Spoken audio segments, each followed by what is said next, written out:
Hey, what's up, Peeber? Coach Kyle here, and if you're a plant-based runner who struggles with waking up early in the morning, then I'm gonna drop some knowledge bombs on you right now on how I myself and I help my runners that I coach nail those early morning runs. So pay attention, put these habits into practice, and you'll be glad you did. I hope by the end of this video I have earned a like and your subscription. So if you don't know, I'm Coach Kyle and I help plant-based runners all over the world improve their running and their lives through implementing easy to do, sustainable training habits and strength work, dialed in nutrition, working on anything else that needs alignment by making it all come together with great accountability and motivation without being asked where you get your protein from. If you want to learn more about my coaching, check out the links below for some coaching information, as well as my free 3-part video series with some quick and actionable tips on upping your plant-based running game. So today I'm going to tell you about the alarm I use to help me more easily get up in the morning, a good routine for you to speed up the process of getting into run mode after you wake up, and some tips on falling asleep, plus some accountability options for you. So this video would be incomplete without talking about, of course, waking up. So now I use the Sleep Cycle app on my phone, and I definitely have some reservations about this technique because I'm also one that I would prefer to just not have my phone in my bedroom next to my bed, especially on, but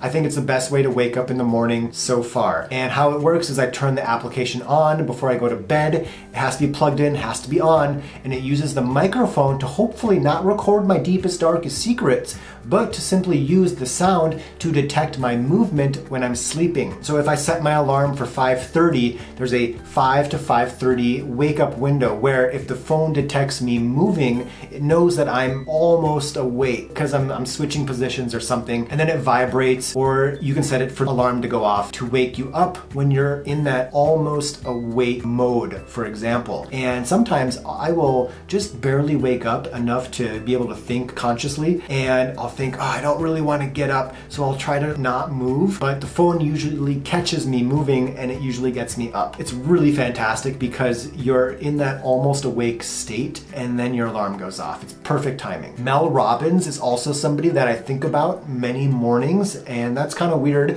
but it's because she has a really great TED Talk and a great YouTube channel, and one of the things she talks about is her 5, 4, 3, 2, 1 blast off technique to wake up in the morning, or just making choices or decisions in general. Her advice is to simply count down from 5 to 1, and then you don't have, your brain's not thinking about excuses to not do something, but you're counting down, you say blast off, and it does help get you out of bed. Like I said, it gives your brain something else to do rather than convince you not to get out of bed. Okay, so we're out of bed. What's next? Well, some of you coffee connoisseurs might not like this, but I get my coffee ready the night before. I put it in the coffee machine. I set the time to go off at 5 a.m. And for me, getting out of bed is a little easier if I can just barely hear the sound of the coffee machine percolating in the kitchen, and I know there's a cup waiting for me, ready to go. Aside from getting the coffee ready the night before, I also get my running gear ready the night before. And I don't do this as often before an easy run, but if it's a tempo or a track workout,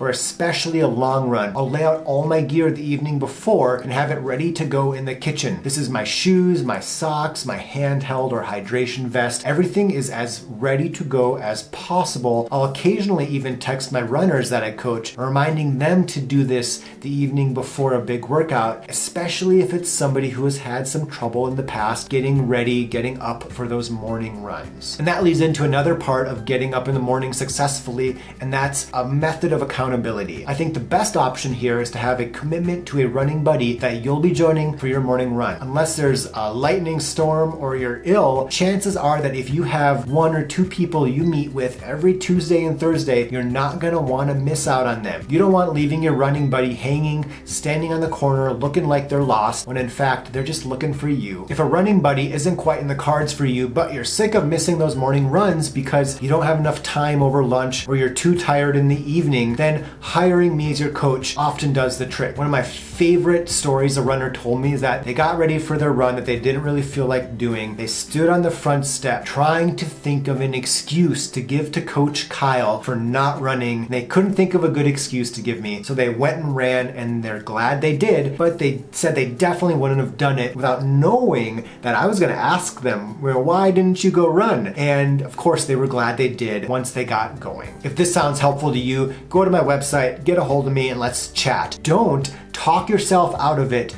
and wish you would have contacted me 3 or 6 months from now. Stop skipping those runs, get doing some strength work, and let's have a good next 3 or 6 months of training and be glad you made this choice now rather than regretting not making it. All right, so now we have some tips on getting out of bed, some tips on prepping for your run, but there's one last thing I want to talk about, and that's simply sleeping well. I believe the better you sleep, the better you're gonna wake up. There are a few things I've implemented over the years that have noticeably improved my sleep, and this is a good reminder that things that make you better, they don't just magically happen on their own. If you're not sleeping well due to a constellation of factors, continuing doing what you're doing and not changing anything is not going to have you magically start sleeping better. It's going to go the other direction. So you need to make an effort to make choices that make you better, and sleeping better is a great way to do that. One thing that's pretty easy to do is get darker curtains. Get some light blocking curtains so it's darker in your room. Take out or cover up any little lights you might have. So again, it's darker and you sleep better. Play with the temperature as well. People generally sleep better with a cooler bedroom. Our bedroom is the coolest room in the house. Also, some people like heavy blankets. My wife doesn't. So I'm usually under 2 blankets and she's just under 1 or a sheet. Where I like that extra pressure on me, it helps me sleep